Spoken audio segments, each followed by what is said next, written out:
I'm really looking forward to grabbing dinner with Susan at the pub. It's been a while. However, after getting settled in and enjoying ourselves for a bit, I hear a familiar voice from a nearby table. Listening closely, I realize it's Thomas, who should be at home, chatting with another woman. Is he cheating? Worried, I quickly activate a recording app on my phone and start capturing their conversation. Little did I know this would lead to a situation that would require calling the police. My name is Mary. I'm a 28-year-old office worker without any remarkable accomplishments. I got married last year to Thomas, and although we're living modestly, we've been enjoying our married life.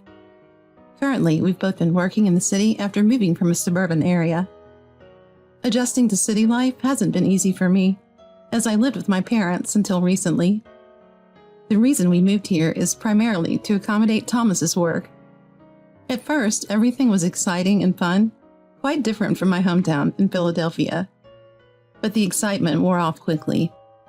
Life in the city is expensive, and people seem a bit colder than I'm used to. So I suggested to Thomas that we spend the winter visiting my parents.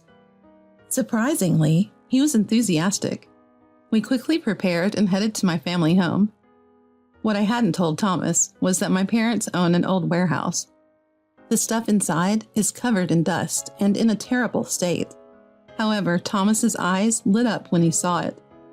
He loves those TV shows where they unearth hidden treasures from old buildings and safes. "There's got to be incredible treasures in this warehouse," Thomas exclaimed. "The TV shows say warehouses like this often contain valuable antiques. We should clean it up right away and have it appraised." Excited like a kid on a treasure hunt, Thomas starts exploring the warehouse. And given that it's winter, the temperature inside the unheated warehouse is in the single digits. Sure, I got concerned. Maybe we should call it a day? Just because there's stuff in the storage unit doesn't mean it's valuable. Plus, it's freezing. We could get sick working out here. Let's come back when it's warmer, maybe around springtime. When I suggest this, Thomas looked a bit reluctant, but said, "All right." After that, we headed inside the house and had a warm reunion with my parents. A few days into our stay, Susan reached out. "Long time no see. Heard you're back in town. Want to catch up like old times? How about meeting at a local pub? Let me know." Apparently, Mom had told the neighbors I was back. My heart leapt at the message, and I quickly replied, "Definitely, let's chat like we used to. Can't wait." We touched base a few more times to finalize the details. Thomas had work to do at home, so I went out on my own. I was a bit nervous meeting Susan after so long, but arrived at the designated spot. Turns out Susan was already there. "Long time, huh? Fill me in on your city life." We headed into the restaurant we had reserved and took our seats, reminiscing about the good old days. We ordered beers and appetizers and kicked back. We were having such a good time that we got a bit rowdy. About 30 minutes in, we finally settled down. Just then, with a cheerful greeting from a waiter, new customers were seated nearby. At first, I paid no mind, but then I thought, huh? When I heard one of them speak, it sounded like Thomas. Thomas had said he was working from home. Curious, but also thinking, maybe he needed a break from being alone at my parents' house. I got up to approach him. That's when I heard another voice. A woman's voice. Was he out meeting a woman behind my back? But their conversation didn't sound flirty. I was about to speak when Thomas said something shocking. "Look, Karen, I'm glad we went through with today's plan. That storage unit was filled with what looked like valuable antiques. They were dusty and not in the best condition, but they're worth a lot nonetheless." I almost blurted out in shock. The Karen that Thomas was talking to was actually an old friend of mine. We used to hang out a lot before I married Thomas and moved to the city. I thought the name sounded familiar, but never imagined it would be her. More than that, I wanted to confront them. When did they meet? What was their plan? But I held back and continued eavesdropping. Then Karen spoke up. "Right, Mary's family has always been careless with that warehouse. They don't trust that there are valuable things in there. It's a waste, really. We just need to take it and sell it, maybe buy a car with the money. But what about you? If you get caught robbing your wife's place, you're done for." My mind went blank. I almost forgot Susan was with me. But Susan, having heard everything, whispered, "This doesn't sound like a joke. Let's record this. If we go to the police, it's better to have the conversation as evidence." I reached for my phone, my hands trembling. I steadied my shaking hand with the other and started the recording.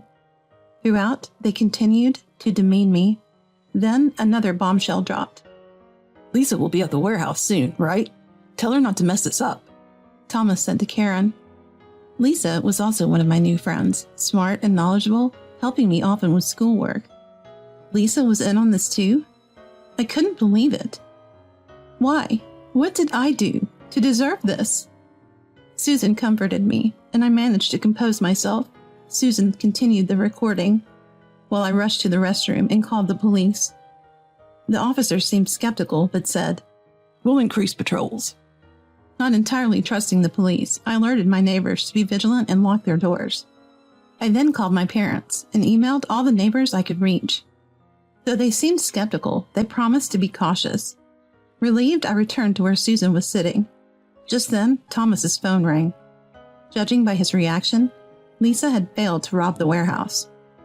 Thomas began to complain about the current situation. From the conversation, it seemed they were meeting here to create an alibi for Lisa. If anything went wrong, they planned to say that Lisa was dining with Karen. Why would they choose this pub as their alibi location on the day I decided to go out for drinks? Inside, I felt a sense of relief mixed with a serves-you-right kind of satisfaction. From that point on, I quietly began preparations for a divorce to free myself from Thomas. First up was getting ready to move out. I tried my best to act normal so I wouldn't arouse suspicion. Turns out preparing to move was more challenging than I thought. Moreover, keeping it from Thomas added an extra layer of stress. But I didn't do this all alone. Susan, who had recorded the conversation for me, lent a helping hand with various tasks. I was so grateful for her support. Thanks to her help, I was able to complete the preparations much faster than I had anticipated. I then immediately filed for divorce from Thomas. When I explained the reasons, he brushed it off. "You can't divorce me over some made-up story. Stop joking and let's prepare dinner." But the moment he heard the recorded conversation, his face turned ashen. "What is this?" he said in a low voice. I laid it all out for Thomas. How he and Karen were scheming at the pub, how Susan and I were sitting nearby, and how we prevented them from stealing antiques from my family's warehouse. Upon hearing this, Thomas finally admitted his guilt. However, he had no intention of going through with the divorce. That's understandable. After all, his parents had passed away, leaving him with no home to return to, but I flatly rejected his plea. He begged repeatedly, but eventually accepted the inevitable when I hinted at legal action. Finally, a massive weight lifted off my shoulders. I headed straight to the courthouse and finalized the divorce. As for Thomas, he seemed lost, unsure of what to do next. 2 days later, I got a call from Nancy. Apparently, Thomas, Karen, and Lisa were all blaming each other for their shared debacle. In fact, Lisa had planned to have a male friend help her move items from the warehouse. But Nancy had called the police when she saw this unfamiliar man after my tip about suspicious activity. The police patrols increased, and Lisa couldn't even get close to my house. She had no choice but to flee. The trio was busy pointing fingers at each other. "You should have been more careful, Lisa. I can't believe you brought some guy without telling us," said one. "Well, you two should have been the cautious ones. How did you not notice Mary was nearby? Why was Mary at the pub in the first place?" "Excuse me? The only confusing thing here is your logic. I just listened to Thomas's plan and had a drink. I didn't do anything. So it's the two of you who are at fault. I'm not involved," said Karen. "What are you talking about? I had no intention of doing anything like this. You're the ones who took my stupid idea and acted on it. I'm not the one to blame," Thomas retorted. "Nancy told me you should sue them, but I just wasn't feeling it. Honestly, the effort to sue and actually win seemed too much. I could probably win, but I didn't want to waste any more time or money on these jerks." After that, Thomas kept begging to get back together. "It was just a joke back then. They took it too far. I didn't do anything, I promise. I won't do something stupid like that again," he said, but I didn't trust him. Eventually, Thomas just disappeared. All three were busy convincing their friends that they weren't in the wrong, and eventually those friends drifted away. Word got around the neighborhood about what they'd done, and it seems like Thomas couldn't take the heat and vanished. Karen and Lisa were still bad-mouthing each other, but they also couldn't handle the cold stares and disappeared. Rumors circulated. Some say they became recluses. Others say they fled far away.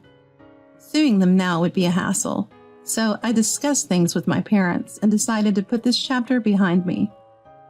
The mess all started with the warehouse cleaning. It took some time, but we tidied up all the antiques in the warehouse and sold whatever we could.